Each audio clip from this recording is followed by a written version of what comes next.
Orta xəttdə 6 olan ABCD bərabər yanlı trapesiyasının daxilinə radiusu 2 sm olan 2 olan o mərkəzli çevrə çəkilmişdir.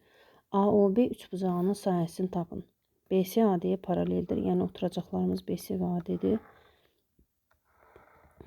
Tutalım. Bərabər yanlı bir trapesiyanın daxilinə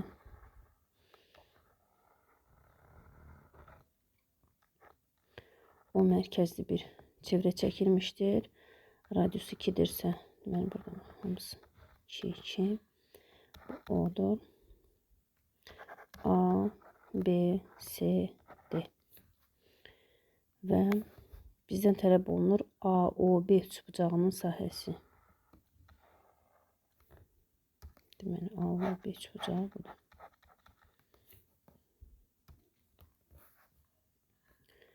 Çevrənin toxunma nöqtəsinə qədər olan mərkəzdən çəkiləndə perpendikulyar verir bizə.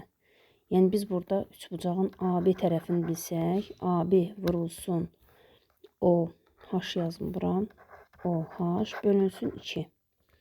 Və bu bizə üçbucağın sahəsini verər. AB-ni necə tapaq? Orta xətt 6-dırsa və onun daxilinə çevrə çəkə bilmişiksə, deməli orta xətt BC ilə AD-nin cəmidir. BC üstəgəl AD bölü 2. Bərabərdir 6-ya.